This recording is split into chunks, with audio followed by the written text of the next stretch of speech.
What we found is that everybody at work started using AI, started using Claude or Gemini or ChatGPT. Everybody kind of had their favorite flavor, and there was no real consistency to the way people were going about developing different prompts or projects or tooling for these different problems they were trying to solve.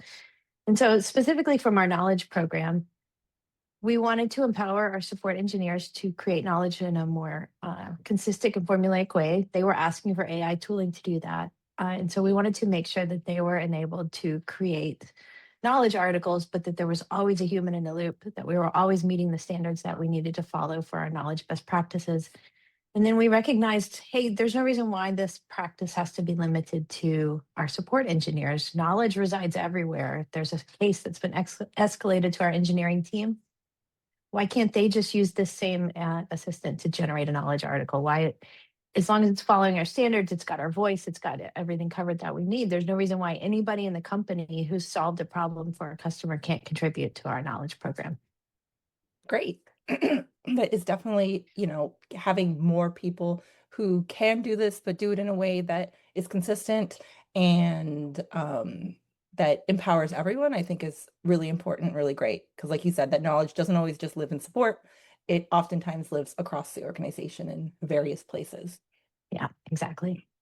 And I guess if somebody is thinking about attending your talk, does it matter where they are in their sort of journey in using AI?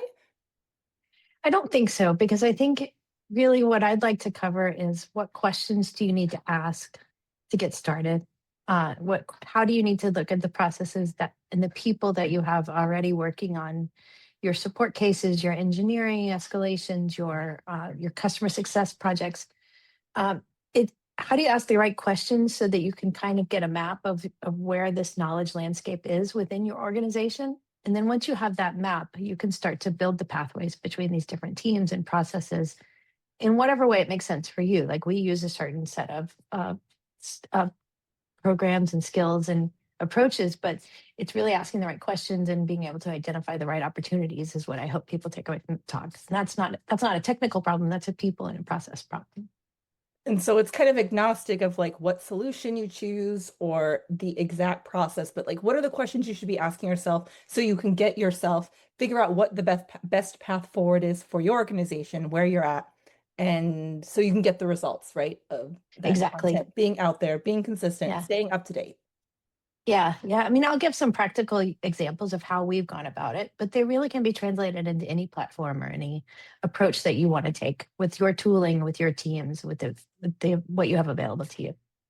Awesome. And I guess what is sort of the cost or the impact if a support org doesn't address this problem?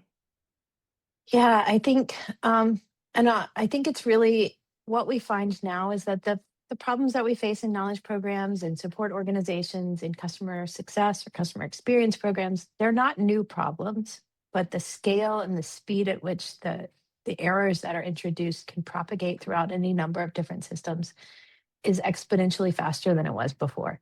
So it's really important to have guardrails in place. And by going through this kind of a systemic approach to make sure that you've got the right people and the right pipelines and the right sources feeding into your AI systems, it allows you to put some guardrails in place so that you're not introducing uncertainty or any kind of discrepancies into your automated knowledge systems that will then show up in front of a customer or even more frightening, change something in a customer's environment if you've gone that far down the path of AI support.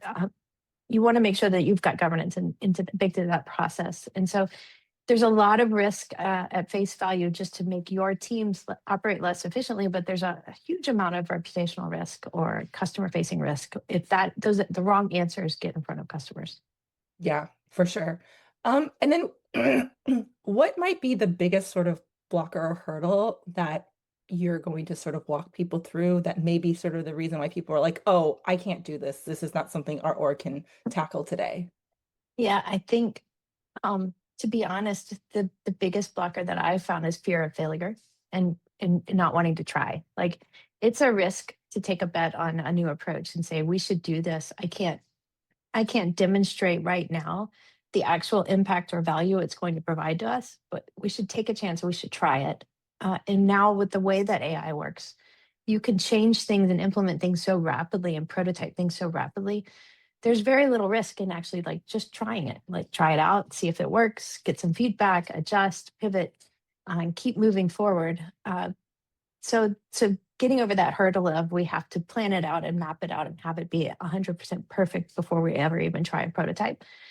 It's where the organizational mindset has to shift, and you have to be willing to take a little bit more chance, because the rewards that you can gain from it are much greater than they could be.